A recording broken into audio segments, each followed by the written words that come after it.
இப்போ பாருங்கள், நம்ம வாழைக்காய் மசாலா தான் பார்க்க போகிறோம். வாழைக்காய் எப்படி இருக்கு பாருங்கள். இந்த மாதிரி பெரிய பெரிய கண்டமாக அரிஞ்சிக்கணும்.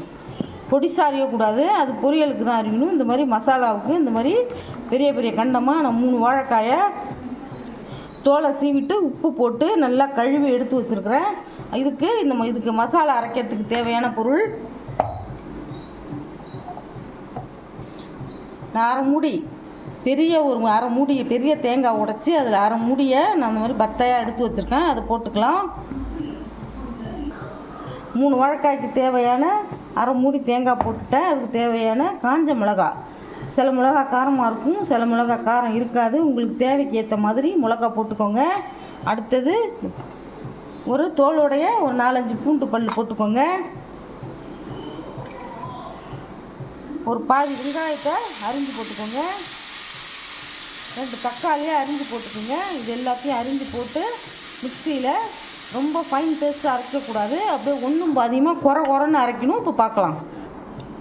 இப்போ பாருங்கள், வாழைக்காயை ஒரு பவுலில் நான் மாற்றிட்டேன். இதுக்கு தேவையான உப்பு போட்டுக்கலாம். உப்பு பார்த்து போட்டுக்குங்க. அந்த பாருங்கள், நான் எவ்வளோ குறைன்னு அரைச்சிருக்கேன் பாருங்கள். இந்த மாதிரி தான் குறைன்னு அரைச்சி போடணும். ரொம்ப ஃபைன் பேஸ்ட்டாக போடக்கூடாது. போட்டுட்டேன்.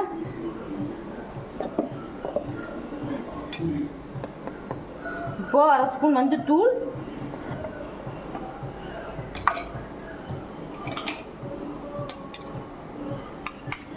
அரை ஸ்பூன் சோம்புத்தூள் எல்லாம் போட்டு இதை பெசரி வச்சுக்கலாம்.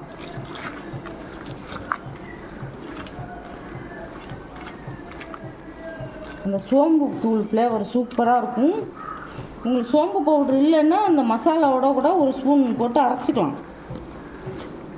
நான் சோம்பு தூள் போட்டிருக்கேன். சோம்பை வறுக்காமல் தான் அரைச்சி வைக்கணும். ஜீரகத்தை தான் பவுடருக்கு நம்ம அரைச்சி பவுட்ரு பண்ணி வச்சுக்கணும். பாருங்கள், இப்போ மசாலாலாம் நல்லா கோட்டாயிடுச்சு பாருங்கள். இந்த மாதிரி பெசரி வச்சிடணும். ஒரு அரை மணி நேரம் ஊறட்டும்.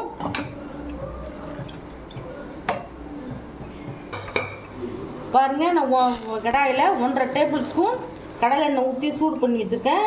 அதுக்கு 1 ஸ்பூன் கடுகு,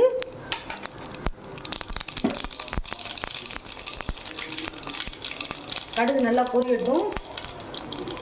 ஒரு கொத்து கருவேப்பிலை, நான் மீடியம் பெரிய சைஸ் வெங்காயம் அரிஞ்சேன். அதில் பாதியை நம்ம அந்த மசாலாவில் போட்டு குறைன்னு அரைச்சிட்டோம். மீதி பாதியை அதில் போட்டுட்டோம்.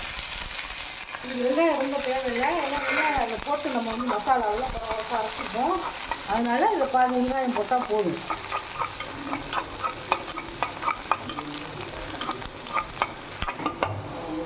இப்போ பாருங்கள், வெங்காயம் நல்லா பொன்னிறமாக வதங்கிடுச்சு. ஒரு சிட்டிகை பெருங்காயம், நான் எல்ஜி தான் போடுறேன். எல்ஜி சூப்பராக இருக்கும். அதையும் போட்டு இப்போது நம்ம பெசரி வச்சுருக்கிற வாழைக்காயை அதில் போடுறோம்.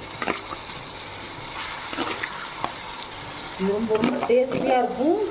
தக்காளி தான் அதுக்கு டேஸ்ட்டு. நான் 3 வாழைக்காய், சின்ன வாழைக்காய் தான், அது 3 தக்காளி போட்டிருக்கேன். ஒரு வாழைக்காய்க்கு 1 தக்காளிங்கிற வீதம் போட்டுக்கோங்க. இதை போட்டு இந்த எண்ணெயிலேயே நல்லா கொஞ்சம் திரட்டி விடுங்க.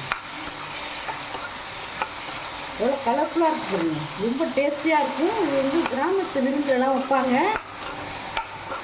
இந்த பூண்டெல்லாம் போட்டு அரைச்சிருக்கிறதுனால, அந்த மசாலாவை காஞ்ச மிளகாய் போட்டு அரைச்சிருக்கிறதுனால இதுக்கு நம்ம தூளெல்லாம் எந்த தூளும் போட தேவையில்லை. அந்த வதக்கும் போதே அந்த பூண்டு ஃப்ளேவர் எப்படி பாருங்க. ஒன்றோட ஒன்று ஒட்டாமல் அருமையாக இருக்கும். வறுவலாகவும் இதை செய்யலாம். நம்ம இதை கொஞ்சம் மசாலா மாதிரி தான் செய்ய போகிறோம், தொட்டு சாப்பிட்ற மாதிரி. இது விருந்துலலாம் எங்கள் ஊரில் இலையில வைப்பாங்க விருந்துக்கு. இது இன்னொரு மெத்தட் இருக்குது, நான் அடுத்த வாட்டி அது மாதிரி ஒரு வீடியோவாக போடுறேன். வாழைக்காயிலே நிறையா மெத்தட் இருக்குது, செய்யலாம். வாழைக்காய் வச்சு நிறையா ரெசிபி பண்ணலாம். அது நாட்டு வாழைக்காய் ரொம்ப சூப்பராக இருக்கும். இங்கே பாருங்கள், இந்த மசாலாலாம் நல்லா பச்சை வாசனை போயிருச்சு. இப்போது நான் ஒரு 3/4 டம்ளர் தண்ணி வச்சுருக்கேன். அதை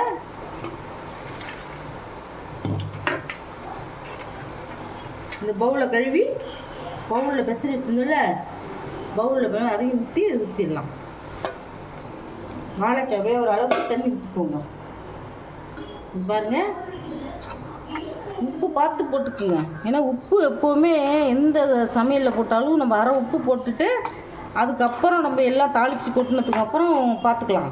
ஃபஸ்ட்லேயே போட்டோம்னா கரிச்சு போயிட்டுனா நல்லா இருக்காது. உப்பு இல்லாமல் கூட நம்ம சாப்பிட்டுடலாம், கரிச்சு போயிட்டுனா கீழே தான் கொட்டணும், அது பிடிக்காது. பாருங்கள், நல்லா 3 அளவு தண்ணி ஊற்றிட்டேன். இப்போது ஒரு மூடி போட்டு மூடி ஒரு 10 நிமிஷம் கழித்து பார்க்கலாம். இப்போ பாருங்கள், வாழைக்காய் மசாலா ரெடி ஆகிடுச்சு. எப்படி இருக்கு பாருங்கள். இது வந்து சாம்பார், காரக்குழம்பு, வத்தக்குழம்பு, தயிர் சாதம், எல்லா சாதத்தையுமே தொட்டுக்கலாம். இதை வந்து சுட சுட சாதத்தில் நெய் போட்டு பிசைஞ்சு சாப்பிட்லாம். லஞ்சு பாக்ஸ் வச்சு கொடுக்கலாம். இந்த ரெசிபி இது மாதிரி நீங்களும் செஞ்சு அசத்துங்க. இந்த ரெசிபி உங்களுக்கு பிடிச்சிருந்ததுன்னா எங்கள் சேனலை ஷேர் பண்ணுங்கள், லைக் பண்ணுங்கள், சப்ஸ்கிரைப் பண்ணுங்கள். அப்போ தான் நாங்கள் போடுற புது புது வீடியோலாம் உங்களுக்கு வந்து சேரும். தேங்க்யூ, பாய்.